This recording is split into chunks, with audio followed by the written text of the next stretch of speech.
but he had a medical kit as well, which was I thought was really cool. But that still goes a part of the whole gear spectrum is in training. Yeah. Oh yeah, gear and training for sure. Well, I've exposure, been experience, and training. Basic medical kit tin in that satchel that I carry around now. So it's got bandages, gauze, alcohol, and a couple other things in there, so that if anything for happens, drinking or for applying. For applying.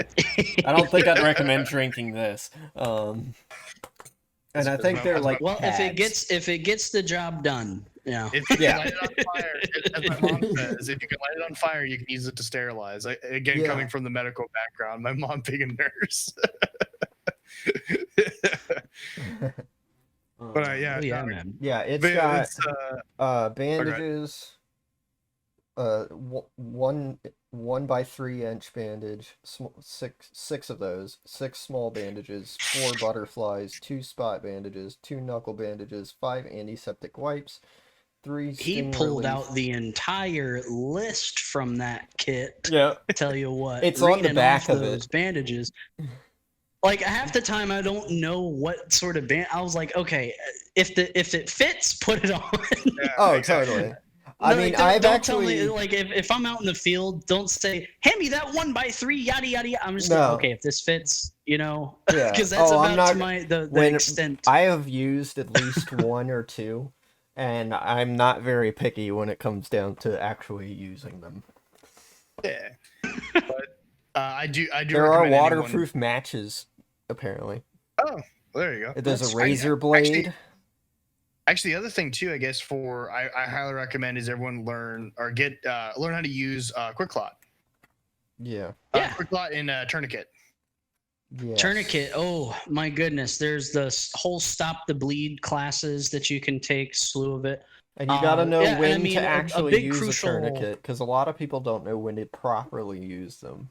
Right, and that's what I was gonna go into as a big crucial part of having this gear, not just the medical equipment, but if we're talking airsoft to real life application, or just events to real life application, like some of the fire starting kits, the tents, the tarps, the medical equipment, the how to make the food, sewing, putting all that stuff together. Like it's fine to have all that stuff, but without actual application or knowledge, training, experience, all that stuff is just kind of useless. Yeah, it's more even having like multiple ways to start a fire. Well, if you don't know how to use the first one, then that kind of throws your options out the window. You become extremely limited with what you can do. Yeah. So the thing though is that we don't expect everybody to know everything either. And that's why it's important to have a group of trusted people that do have a variety of skills. Because I might not know as much medical knowledge as, say, Merchant does with his EMT experience. Or, somebody else in the group with something else. But that doesn't mean that I won't have a place in the group. I might have a better understanding of something that somebody else doesn't. Oh, yeah. So the group dynamic is it has to you take the word dynamic, it has to be dynamic at its core. A lot of different outlets need to be filled, and I completely agree with you. You still have a place regardless, whether it be through speaking, diplomacy, leadership, or whatever. A lot of groups, when they decide to form, it's like, okay, we're not going to designate an actual leader here. Well, a lot of the times the leader isn't the person that has the most experience, that has the most, most useful skill set. It's just a person who gives an objective and directs individuals.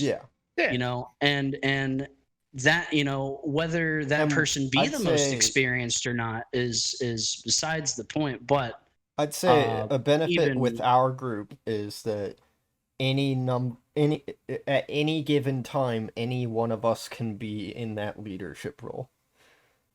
Yeah, for sure. Like there's no designated that does create some, and we've seen before, it does create some some differing opinions and tension, as it were. But I would say if for the most part, the chemistry of our particular group is pretty fantastic. I mean, of course, if you're in a group, you're going to have a bias towards that group, like, oh, we're the best, or we're this, or we're that. Yeah. But I would say the chemistry and the dynamic of our group is pretty decent. We have everything from your car mechanics that know how to do car stuff. I'll be the first to say I don't know nothing about cars. I know nothing about cars. And I know I have a big idea of how to change that tire. is their right. Like, yeah, I could do your basic change tire, change oil sort of deal. Yeah. But you asked me about a car, preferences, this, that, or the third. I'm not going to know what you're talking about. It's as equal as talking, French to me. I really don't know. But with our dynamic, I mean, those people have their places. That's their profession, is working on cars, or that's their hobby. We have people who can cook. We have people who can build electrical work. Well, like it's really, if you have a particular skill set and you can get along with the group and you got something to add, that's just a big crucial part of that dynamic, is knowing not only the place, but that even though there might be a hierarchical structure, it's not like you're not going to be heard, because that doesn't become constructive at that point. But one of the things I was going to touch back onto is that gear, though, the understanding. Yeah. Right, the understanding of how to use that gear, and the only point that I was going to try to make, and I'll shut up after this, of course, is I like to look at it as a band, like a group of musicians.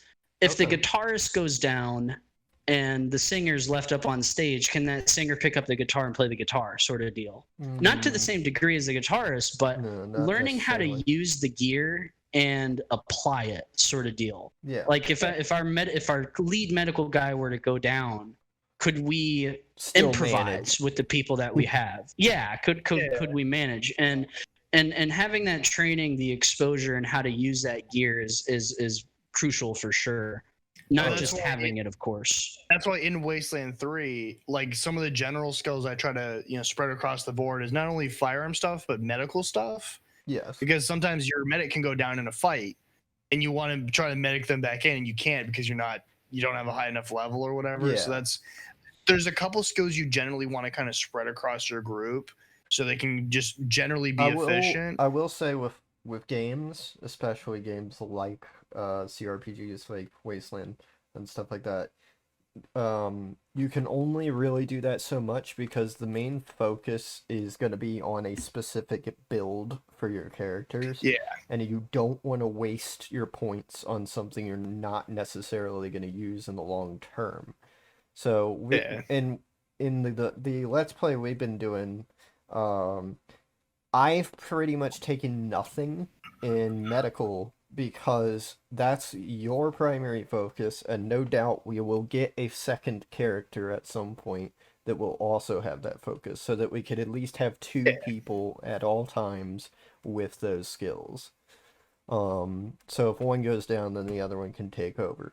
And I think the game's relatively forgiving in that if you don't necessarily have to have the medical skills to actually use the medical equipment to do revives and stuff, you just won't have an effective heal or whatever as you would if you had the points. I think in 2 was more punishing, but 3 it seems like it's been more forgiving, because I think when we were doing a couple test runs against the mob boss, I went down and then someone picked me back up. So I guess more applying to real world stuff is the same way. I'm not really much of a car guy, and the whole thing of people thinking, oh, it's the end of the world, I'm just gonna grab a backpack and go in the woods and just survive. It's like, you're gonna die quickly. Yeah. That's why, again, having friends, and with having those friends, like with Prophet was saying, they can teach you. Yeah. You can learn from them. Like, oh, okay, so I don't really know much about this. Can you teach me? It's like, yeah, let's work on this. And we do have a car guy in the group. Yeah. Oh, yeah. Wheels.